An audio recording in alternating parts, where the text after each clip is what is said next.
So Brandon, why don't you just give us a little bit of a background of who you are and how you started getting into Bitcoin and cryptocurrency and your story. Okay. Let's see, why am I qualified to be on here? So first, I looked into Bitcoin probably about 2015, but I never bought any. I bought like a little USB miner deal, but it wouldn't have made any money then, probably even then, because but anyway, let's see, 2017, I was had some extra money and I was trying to look for some ideas to make money. I was looking at buying a rental property about that time, and I was going to church every Wednesday with a buddy, and to our prayer meeting, and we'd fast every Wednesday and pray and asking God for creative ideas to make money. And then one day I was at home, and I'd been learning about how the economy worked and reading The Creature from Jekyll Island and about the Federal Reserve and all that kind of good stuff. And then it just clicked to me like, oh, Bitcoin is the solution to all this. And it was like God just spoke to me right there.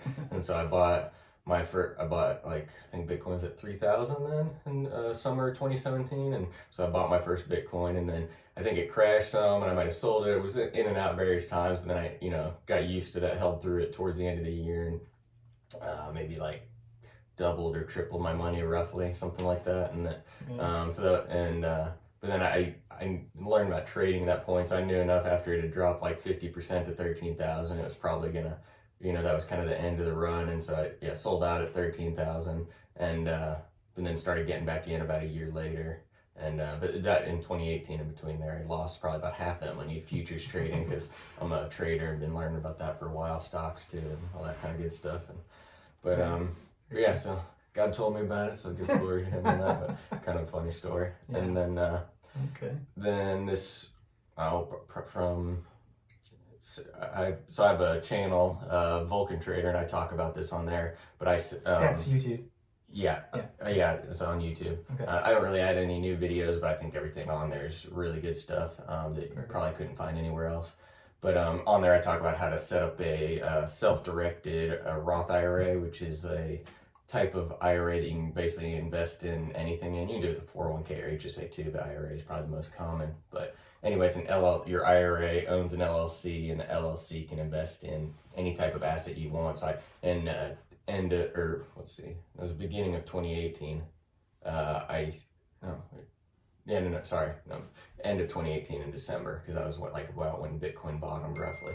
I coincidentally had started setting that up, and started adding to my Roth every year, and got started buying some Bitcoin in there, and so to get some real Bitcoin in it, because you can't buy it in your brokerages like Fidelity and Vanguard and stuff like that. So anyway, but then been accumulating it, been kind of price agnostic for the last couple years, and and then just recent, and I'm in IT as far as what I did for a job before. I was a database administrator and a business intelligence architect, which is just basically like a data analytics type of guy that makes all your kind of back-end systems that the business would use, and data warehouse and Power BI.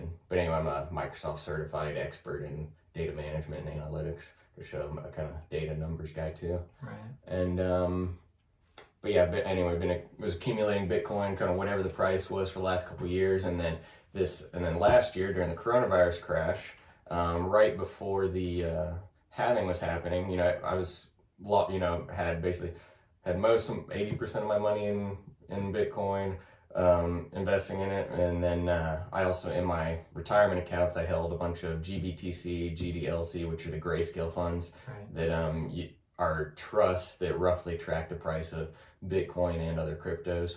And so that crash, it took all my stuff took a 50-60% drawdown when Bitcoin crashed, but I had a clean balance sheet. I'm a saver, didn't have any debt, and I was like, oh, this is opportunity of a lifetime. So I took a huge risk, and basically I have lots of credit cards that I get, because I was trying to have one that I can get 5% back in any category. So it's like a little bonus on top of my normal salary.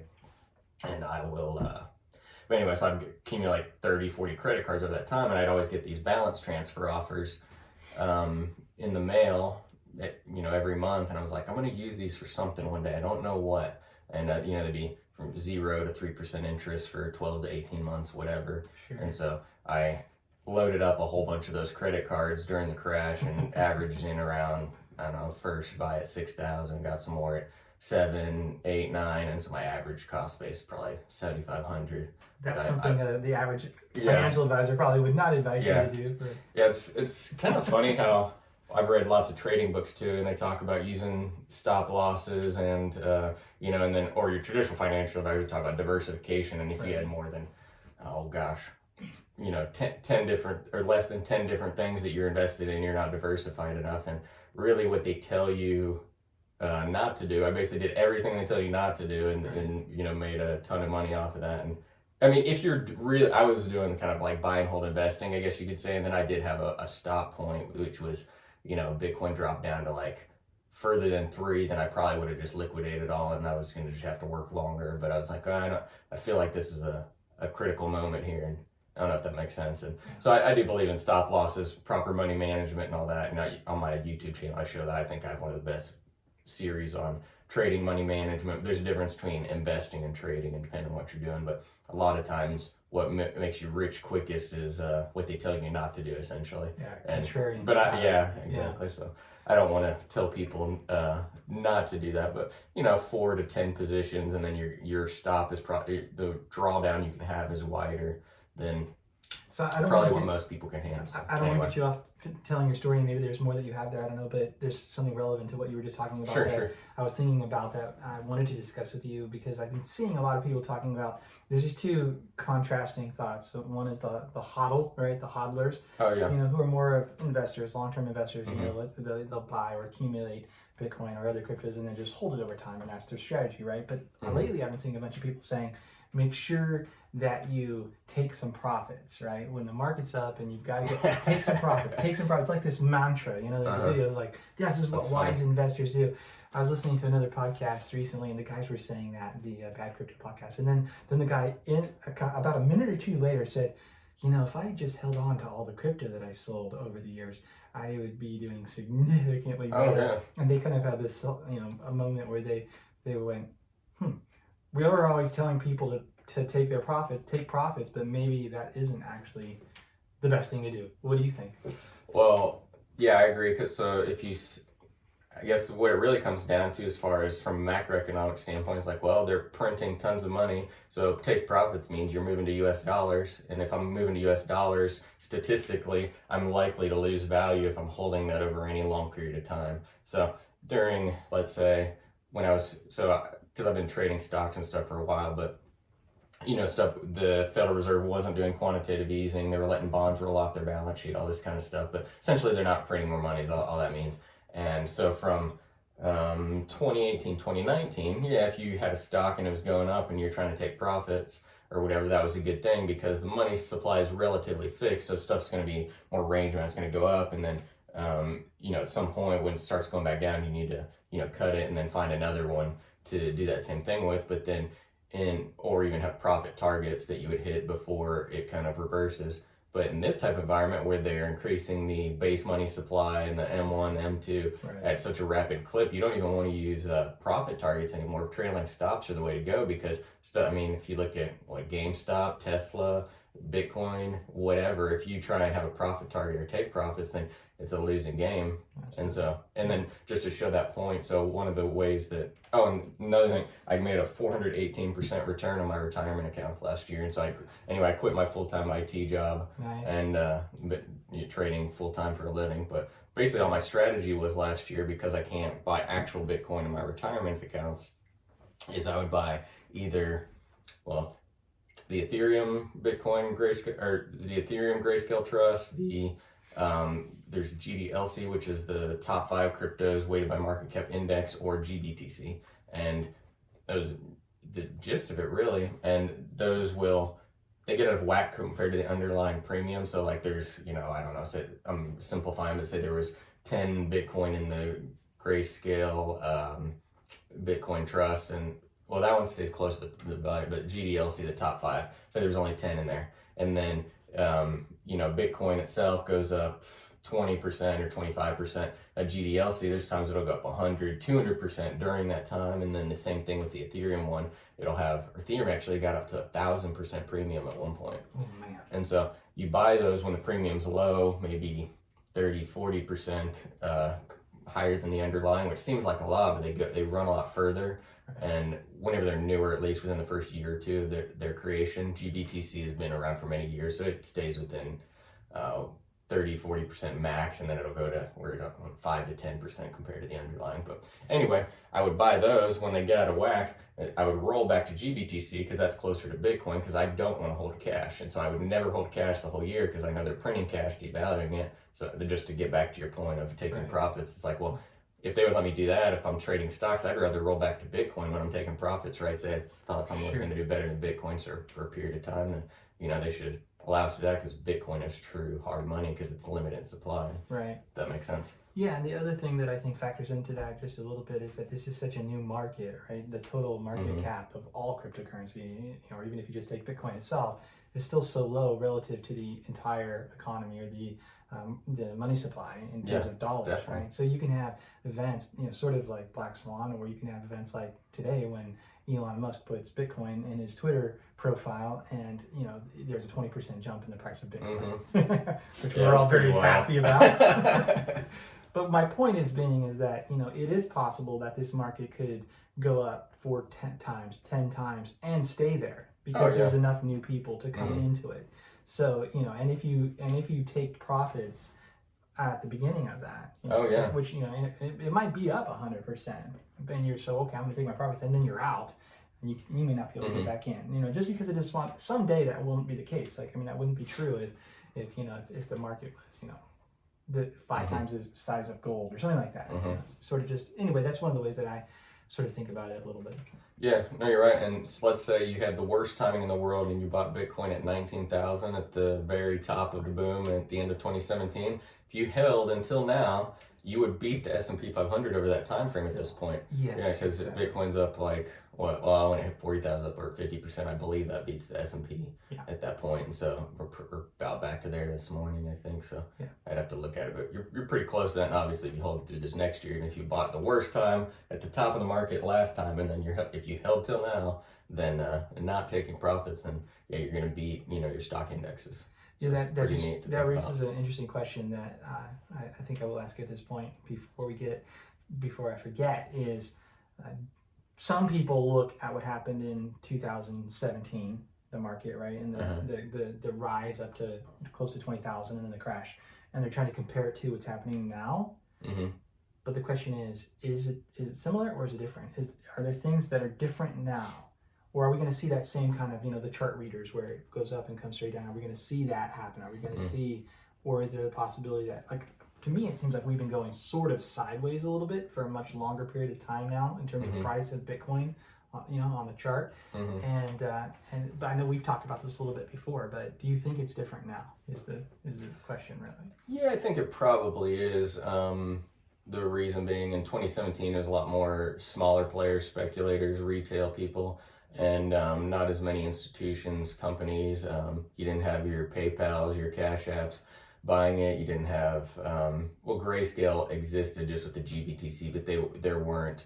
If you understand how those work, there's institutional players that put money, that are accredited investors that are buy the Bitcoin that goes into the fund, and then that the value of that fund is the share that trades. But anyway, there weren't as many, but now Grayscale's buying more than multiples of the amount of Bitcoin mined daily. At this point, from all those institutional investors going there. You got people like Michael Saylor with MicroStrategy, that converted their balance sheet to Bitcoin because they want to preserve shareholder value. And then now he's doing a conference for other, CEOs and people that are leaders of companies that want to do the same thing that he did. So I think when you get people like that in there, they have a lot of money and they're just allocating large amounts of capital to another asset class that's different. I mean, maybe they're only putting 5 to 10% in, but they're just going to leave that 5 to 10% there, let it grow. And so if they're not liquidating it, then I'd say that'll probably hold the price up more. And it's more likely we won't have an 80% drop. I'm not going to say that we're not going to have an 80% drop after this cycle, because if you have a 1,000% run, then that is possible to wash out all the weekends. But I'd say, it's definitely possible. It could hold up a lot better this cycle, or not even, kind of stop after this halving and people front running the next halving, let's say. Yeah. So if that makes sense. It will be interesting if that actually occurs. I did read recently that Grayscale is also just registered for more funds, that, four more or something like that. So they were going to be bringing on 4 new cryptos probably, potentially. Really? Yeah. Which is sort of interesting. I know they had one for XRP, which that one probably won't happen, but there are other ones. I'm not familiar with the ones you're talking about, but there's other funds like Grayscale. So there's an Osprey Bitcoin Trust, which it's not trading on the over-the-counter market yet, but they're getting investors to buy into the trust that starts it, basically. But then once it trades, like GBTC has a 2% or 2.5% management fee, which is pretty high. But Osprey is going to only be 0.5%, so there's other players coming in to compete with Grayscale. And then there's another one called Valkyrie, but I think theirs is somehow going to turn into an ETF, if I'm not mistaken. But yeah. So yeah, there's lots of other people seeing how much money Grayscale's making when you get into the same space, essentially. Right. And they have to buy Bitcoin into their trust and in order to do that. Which is good. It's all good. It's all positive, right? So, all right. So I'll just talk a little bit about my background. I actually in 2009 I was working for a software company in Southern California, and I became aware of Bitcoin at that point. And I can remember mining some Bitcoin. I had this compact laptop, right? Wow. I know that I was playing around with Bitcoin on it. I know I mined some Bitcoin. I have no idea how much Bitcoin I mined. The laptop is gone. I will never see it. I mean, it's like, there's no way, So, yeah, I can only imagine, It's like a guy that's trying to find his laptop in the dump from back in 2013 in England or wherever it is. Exactly. So being young and not really knowing what I was doing, I got the advice to put that money into a CD and earn 5% interest. It's interesting because you can't even get close to 5% interest now, right? But that's what I chose to do. So I earned 5% interest and I got basically nothing, instead of buying 1,000 Bitcoin. But anyway, so now what I'm wanting to do with this podcast, with the Blockthrasher website, blockthrasher.com, is help people understand crypto better. It's especially geared toward people who may be new to the space, who don't know what to do. People are telling me that all the time, like, how do I get started? How do I even buy? How do I, you know what I mean? And it's interesting because I feel like people are really overwhelmed by it, maybe even just because of the terminology that's used, just the word crypto itself. And it really isn't that complicated. I mean, there are aspects of it that can be, like to actually do the research, to figure out, is this project, this particular coin better than this coin? I mean, that takes time, and I'm going to do that for people as well. So bring fundamental type analysis to them, and say, do deep dives on this particular project, that particular project. But ultimately, just buying and holding and some of the basic fundamental things really isn't that difficult. Like if you can use Facebook or you can use Amazon, you can probably go and buy yourself some crypto, right? Yeah, I mean, you set up a Coinbase or Gemini account or something, buy some, and then you do, the next piece is learning how to set up your own wallet. Right, exactly. Or Cash App, you can buy it on there too now. Yeah, but that's my passion. That's what the Blockthasher is all about. So we wanted to talk about this GameStop thing that is happening right now, and the craziness of that. I want to get your thoughts.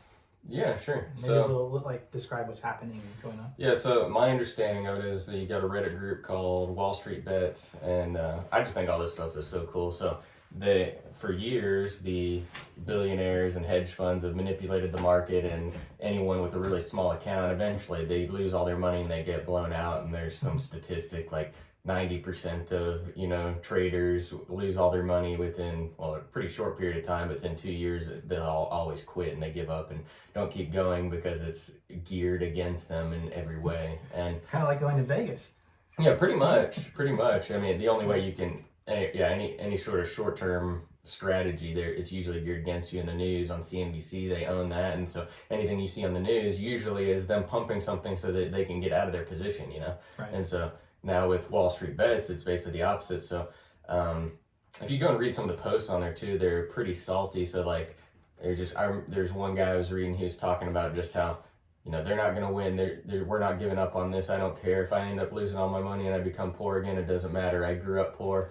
And, I remember growing up eating ramen, with my family. And he said a little tip, if you wanted to make your ramen taste better, you throw an egg and maybe, I don't know, some sort of seasoning in it or something like that to, add a little bit of something to it. And he said I could, still do that today. So I got nothing to lose. And if I run out of money and I'm broke and, I just go and play video games till my next paycheck. And so, I'm staying up to this. And, it's the classic proletariat to the bourgeoisie or whatever. Anyway, the rich class and the poor class, and the rich have stolen from the poor for so long through inflation and money printing with the Federal Reserve and all the bailouts in 2008, and then creating a stock system where it's rigged against them and they steal all their money from them that way. And that's been basically the case since the creation of the Federal Reserve in early 1900s.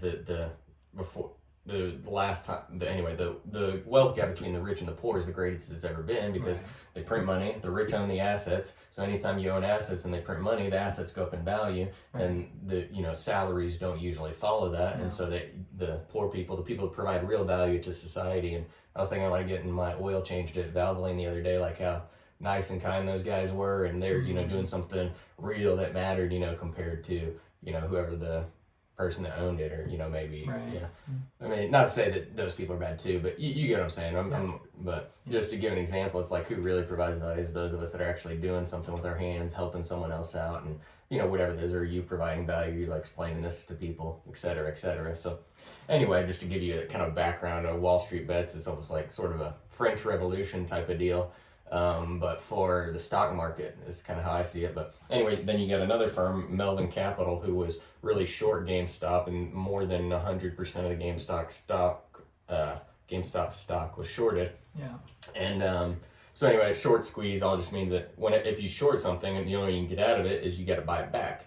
So because you can't just give money, you have to buy back the actual thing that you shorted. And I'm not going to get into the mechanic of short selling, but shorting just means that you make money when it goes down, but if it goes up, you lose money and you got to buy it back. But that can also, so if you got a bunch of people buying something that is shorted, the short seller also has to buy that same thing, so it causes extra demand than you would normally have than someone just buying it to go long it. They do that to get the order flow from the Robinhood traders, and then now they're controlling them and forcing them to sell things, manipulate the market, and force the price down. And it says in Ecclesiastes, there's nothing new under the sun. So there's another time that this happens. So like you were saying, the gold and silver markets, so Richard Nixon took us off the gold standard early 1970s, and the price of gold started skyrocketing. If you look at it, like 2 years after that, I mean, it was going up like the rate that Bitcoin was. But whenever it was the physical gold and silver was traded, but then in order to kind of put a lid on that, they opened up the futures exchanges for gold and silver during that time, and then the price tanked, and then it's gone up very slowly since then. Right. I'd say slower than the rate of money printing for sure. And so the reason for that is there's only a couple exchanges for gold and silver. There's the couple in the United States, is COMEX, NYMEX, and ICE, and those are futures exchanges, and then you got the LIDMA in the UK. But anyways, how futures works is it's a contract to buy and sell a certain thing, and then you can either that contract is cash settled, or you can take delivery on the actual thing. But if you're just a trader and you're trading gold and silver, you're just buying and selling the contract, then it's before it comes to the delivery date of when you would take delivery of that contract for gold and silver, you're just going to sell it back to someone else, and then so it's cash settled. So which artificially keeps the price down, because there's 90% of it is just paper contracts that's not real gold and silver. Whereas if everyone took delivery of the next month's gold and silver contract and they had to deliver it, they in the actual like vaults or whatever where they keep the gold and silver to deliver it to someone that actually wants to take delivery, then that's not all there for all the contracts that are outstanding. So the Hunt brothers they're pretty wealthy themselves, along with there's some Saudi Arabian guys that they partner together with. They bought a bunch of physical silver, and then on top of that, they went and bought a bunch of silver contracts with some leverage and from their friends and whatnot. So they then, instead of rolling the contract to the next month like most traders would do, they're like, no, we're going to take delivery on this contract, and to force their hand that they didn't have enough silver to deliver. And so the price of silver skyrocketed to $50 back in the 80s. I mean, it's still at what, 27 today, something like that. Yeah. So it's only half of that still 40 years later, to show you how much it went up compared to the current money supply at the time, which might arguably be close to the right price of silver. We had a little blip, probably, I want to say, after the Yeah, I made it. You're right. Yeah, I made it to like 2009, 10, where it was like 50. Yeah, I made it up to 50 again. Yeah, you're right. Yeah. So, but anyway, so forced the price up, and then what happened actually is the CFTC, which is the Commodities Futures Trading Commission, which is basically like the SEC but for commodities and futures. They said, they got together with the people that own the futures exchange, and basically the government said, no, you can't do that, and they only sell orders for silver are allowed, and so you couldn't buy at the ask once again, which stopped the price. Literally cannot go up, caused the price of silver to crash, and knocked the Hunt brothers out of their position. And then the government went after them. And then anytime you hear about it in history, the Hunt brothers cornered the silver market and manipulating the market. It's like, no, that's not what happened. They basically were just showing something that was a fundamental flaw in the system. Right. The government and the big guys manipulating it, and they were trying to take that down. Yeah. And so the same thing WallStreetBets people are doing now. And what do? They say, you can't buy anymore. Yeah. And so. And isn't it ironic that Robinhood, the name is supposed to be taken, is the one involved in facilitating that. Mm-hmm. Yeah, it's supposed to be taken from the rich to go to the poor, and it's the reverse. Yeah. I mean, they need to just get out of the crypto scene, especially as well, unless they're going to actually give delivery. Mm-hmm. So, but it just shows right there that we need some sort of, just like we have. Well, and so the reason that they opened up futures trade. I'll say this: they opened up futures trading right at the top of the Bitcoin bubble in 2017. But the reason I think that they probably did that to try and knock the price of Bitcoin down. But majority of Bitcoin trading doesn't happen in the futures market. For one, it's actually physically bought and sold, so they can't do that, I would say. And so that's a nice thing about it because of that. And the reason is, well, there's not just a couple exchanges, there's hundreds of Bitcoin exchanges in every country across the world, from BitMEX, Binance, Bittrex, Coinbase, Gemini, Cash App, you name it. And so all of those allow for proper price discovery. So there already is kind of decentralization as far as price discovery in the market for buying Bitcoin. But something that you just said made me think of something that illustrates a reason why there's this discussion on is gold a better store value over Bitcoin, right? Mm-hmm. Bitcoin's been called the new digital gold. Well, one thing about Bitcoin is that deliverability is something that can be done instantaneously, right? So everybody can demand a Bitcoin,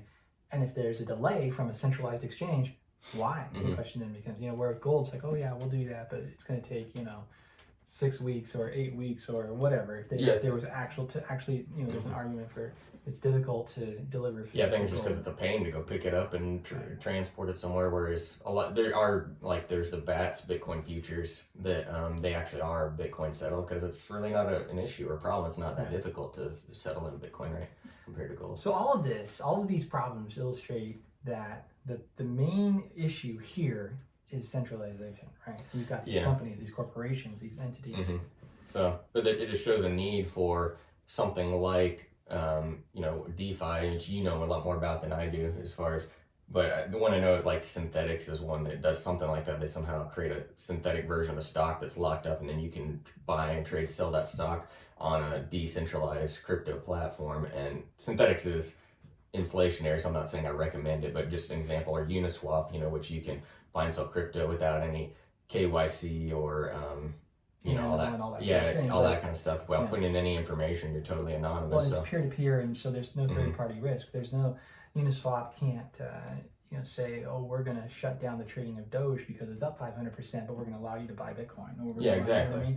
We need something like that for stocks. It just shows the need, and I think that's where the future is. What that is, I'm not sure, but there's projects sort of along that lines, like Uniswap, like Synthetics, like maybe Aave, I don't know, but anyway, I don't know a ton about all this, but I know that is coming or will happen probably. There's two things that can happen. I think one thing is where it's really just a derivative, right? So DeFi can, play in that world. You could buy Tesla, let's say, but you're not actually buying the Tesla stock. You're buying a derivative of the Tesla stock, right? So you're holding a token.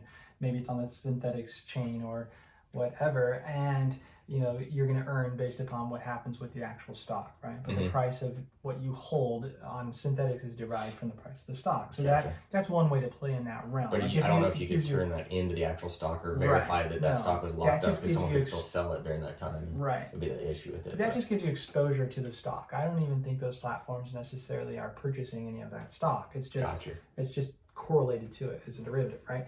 So, but there is the possibility that companies look at what's going on in the stock market and someone could say, I don't want to fund my new startup through the traditional means and do the whole IPO and do all, all that stuff because it's manipulated and it puts me at risk. And maybe there's a way that I can fund my company through a crypto-based system, right? So, and then that stock for that company becomes available. Or maybe there's some kind of exchange. It'd have to be regulated, of course, by the SEC and all of that.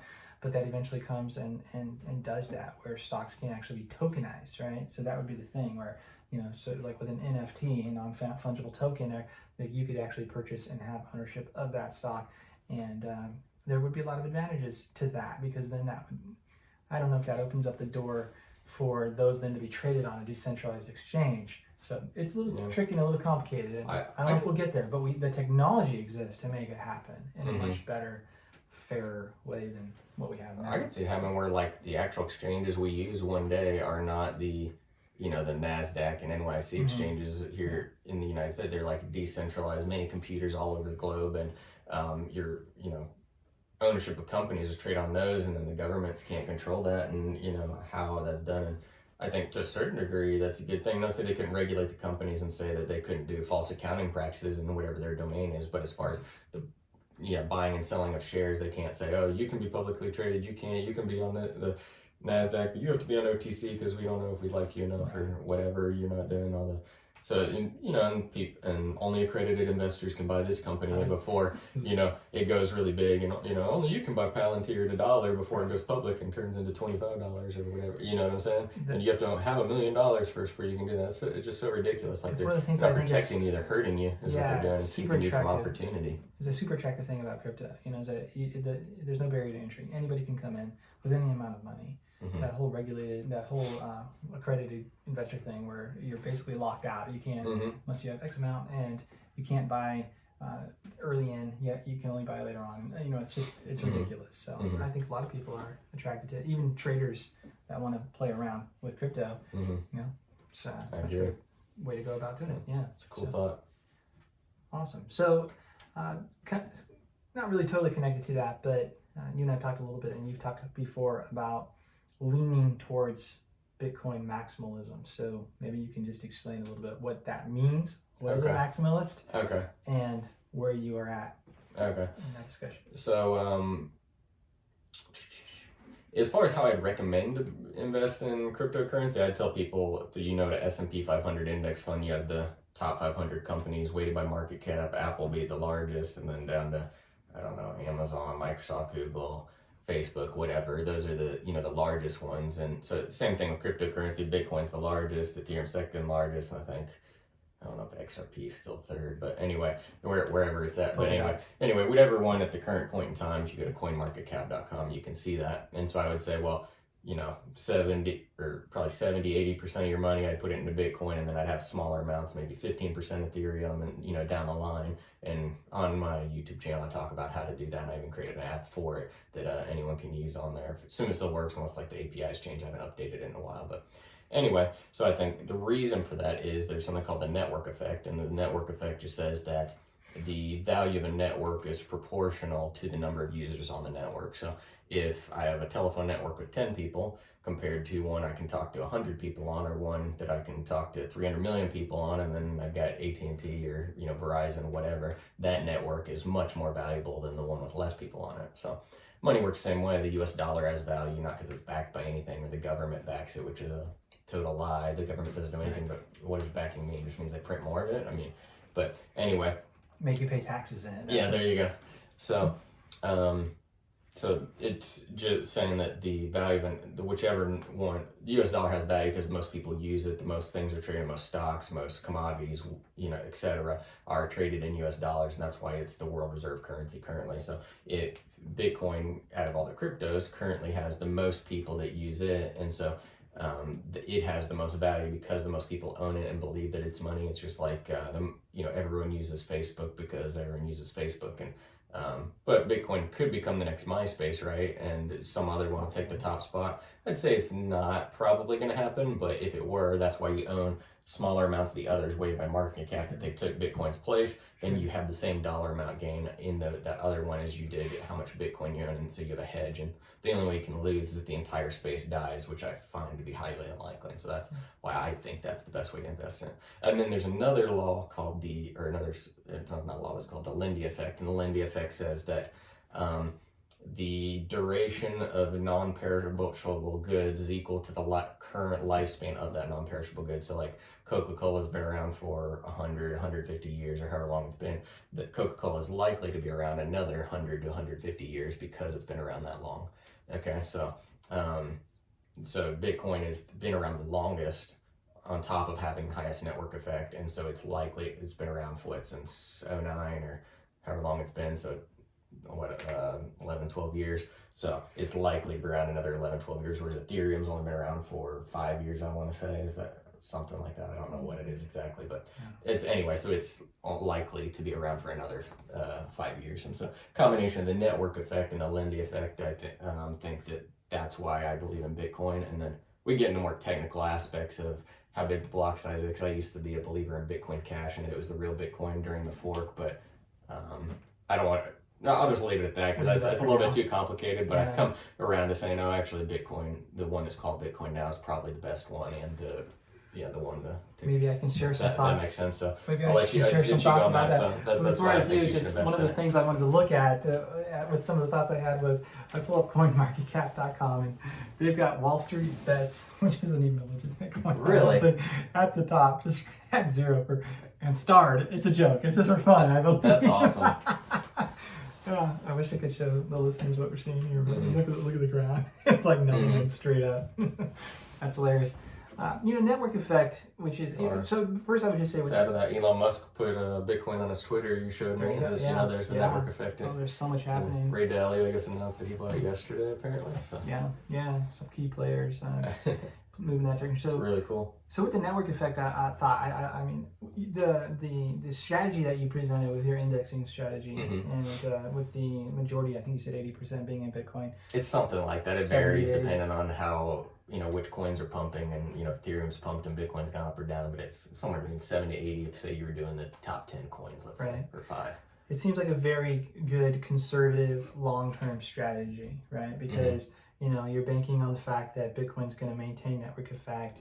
It's not going to go away. It's going to be the digital gold. It's going to continue to increase in value. And then you get exposure to some of the other coins that might really pump, that might start to take on a lot more network effect. But network effect is interesting, because if you pull up CoinMarketCap.com right now, Dogecoin is at number 10. Where yesterday, I don't recall, but it was nowhere near number 10, right? And all of this happened just because of an internet meme, right? Someone called me this morning. 2 people. One person texted me, another person calls me. How do I get Dogecoin? That's awesome. They hadn't even heard of it probably the day before, right?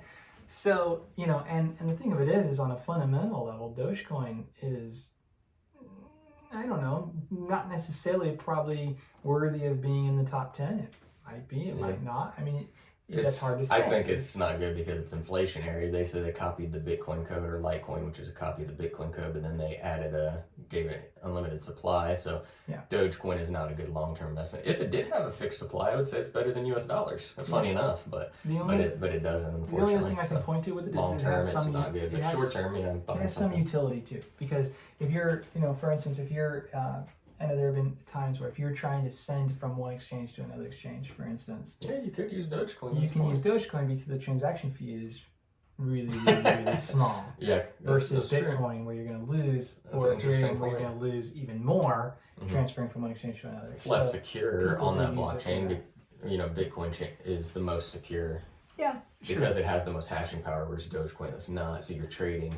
Fees for security there. Along those lines, I think even BlockFi just announced that they're going to start, using Dogecoin for for the transaction fees or something like that. Just really? Today. Yeah, I saw something like that just quickly.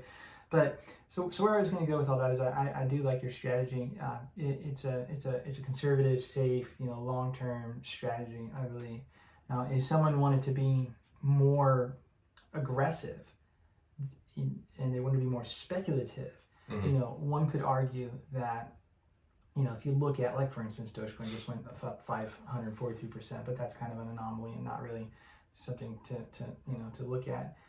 But Aave, for instance, right now is up 50% on the week. Uniswap is up 68%. Those are, things that you just don't see. And if you followed Chainlink, which is now sitting at number 7, it had 1,000% increase over the last 12 months, whatever it was. The point just being is that, like, for instance, my altcoin portfolio is doing far better, almost on a scale of 2 times than Bitcoin is year on. And so the point I'm making is that if you're looking to be more speculative, if you're looking to and have potentially bigger gains, and some of the altcoins that type of thing can happen. And so my strategy more is one of doing some deep fundamental analysis and going in. And there's a couple that I'm looking at right now that aren't even anywhere near the top 10.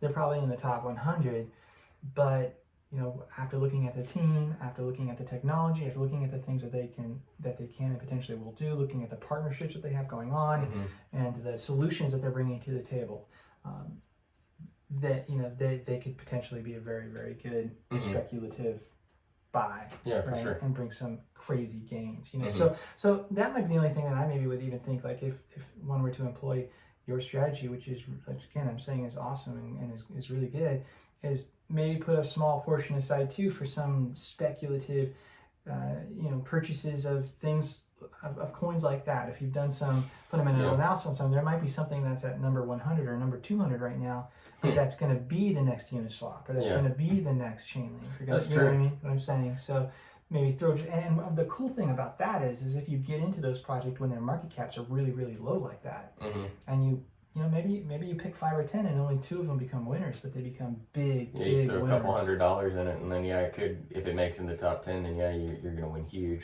Exactly. It just I think that's kind of hard to find and pick. And then if you've been around in the crypto market for a while, if I was during the boom in 2017, there's multiple coins I remember that were in the top 10 or 20 and pumped, and then they've dropped, and one handful of them aren't even in there.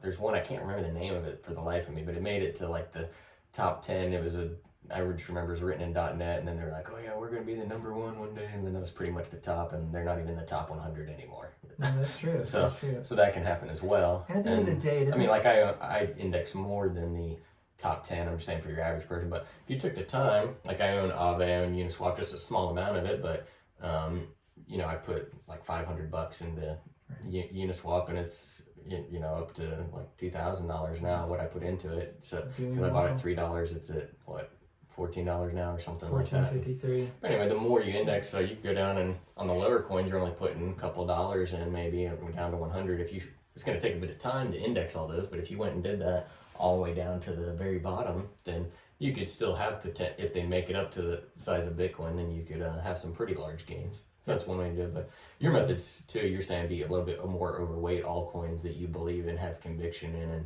I don't think it's a bad strategy either. It's just that maybe I'm a little lazy, and I like the most efficient. I do very little work but still make good money, and then I think Bitcoin, over 10-year period might go up, or some of those they might pump during this cycle, and then they might drop out during the next, or something like that. I think either way you're winning. I stick with that. Yeah, they're both good. It's just you can do a little bit of both too. And on that research, yeah. Yeah, it's kind of like, I guess I'm trying to think a little bit like Buffett, where it's sort of, he was a fundamental investor, right? He picked those companies that he understood, that and some of that can happen within the cryptocurrency space too. Not as much, because there's not as much divergence or difference in what cryptos are doing than like companies, you know what I mean? Like in companies, you might have one that's making something radically different. Coca-Cola's making Coke, and you have another company that's making shovels, and they're not really related anywhere, where a lot of the cryptocurrency projects are all sort of kind of trying to do the same thing. So we have this platform war really heating up right now, right? With with things like Ethereum and Polkadot and Cardano, and there's others that are further down on the list, Phantom and EOS, which really was like fizzled out, right? You know, I'm sure there's some diehard EOS fans out there still, but yeah. And then I got people like you that do their research and then tell me which ones are good, and so I buy those, right? So that's how I do it. So anyone that watches it, or your stuff, listens to it, and follows you, they can just do whatever, just ride your coattails. So and that's kind of my last thought. So I did that with, you know, Polkadot and Uniswap. You know, you had it before me and all that. So I'll give you props there. Yeah. My only other thought with the whole discussion that we touched on, the maximalism type of thing with Bitcoin is, and you know, the network effect issue and things like that. There are things that, you know, that are being done on platforms like Cardano or Polkadot or some of these others that bring solutions to some of the issues we've discussed today, and they do it through DeFi, and they do it through decentralized apps. And you know, one of the really cool things about those platforms is that they are providing a way for other people who want to get into the space and create something really awesome. You know, we don't know what it's going to be, but there's going to be, you know, some of them we do because we're seeing it happen. A Uniswap would be an example. There's going to be more of those kinds of things where guys are going to say, hey, I've got this brilliant idea for this decentralized app. It's going to be like a Twitter type of thing. It's going to be decentralized, so it can't be censored. It can't be shut down like Parler was. We're going to create this thing. We're going to run it on the supercomputer, which is what Ethereum proclaimed to be. Now, it had design flaws and it isn't working. Maybe they'll fix those things eventually, maybe they won't. Polkadot, Cardano, some of these, they fixed those things before launch, so they're in a better position probably, I would argue.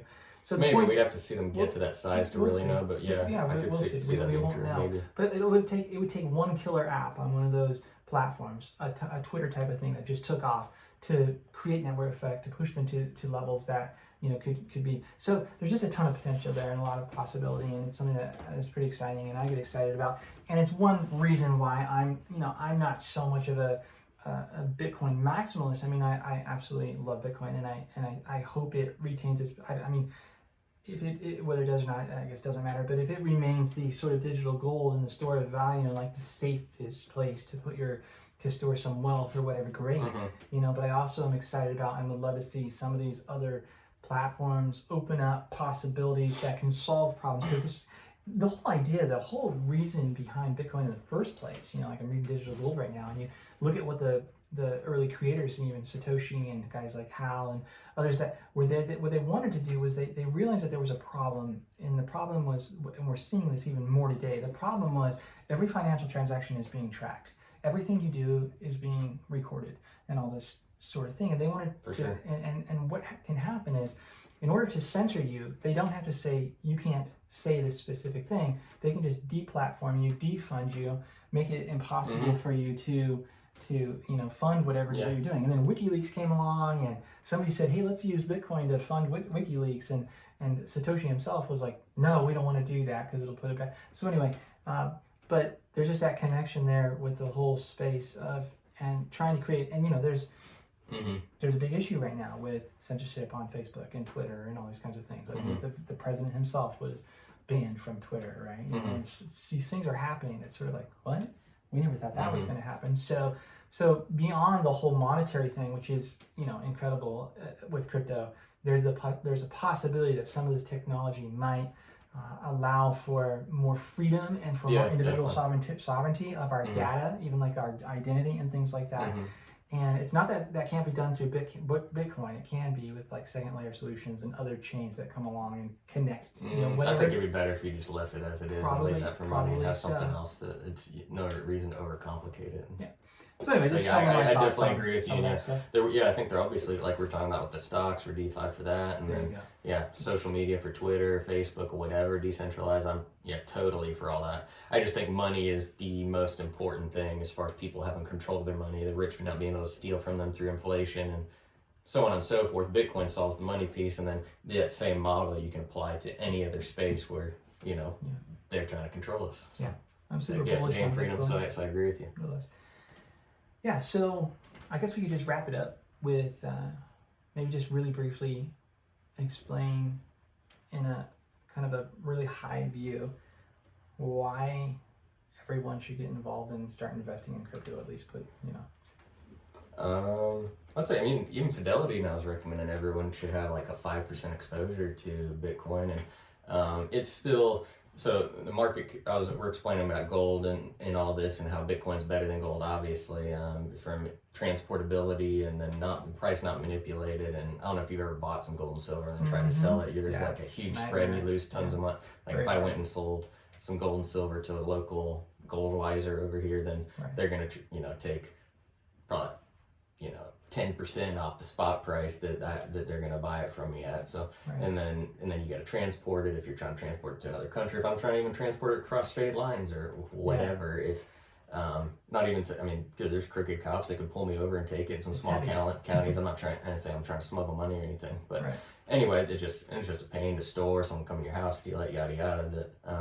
So anyway, that's why it's better in that sense than physical gold and silver, and it's more rare. So limited, the amount of gold, say price of gold tripled, they're gonna put towards more exploration, capital towards exploration. That's gonna increase the supply, whereas Bitcoin has an absolute fixed supply that will be hit eventually, and then they're always having how much the miners get, and that's set by the code, and that's it.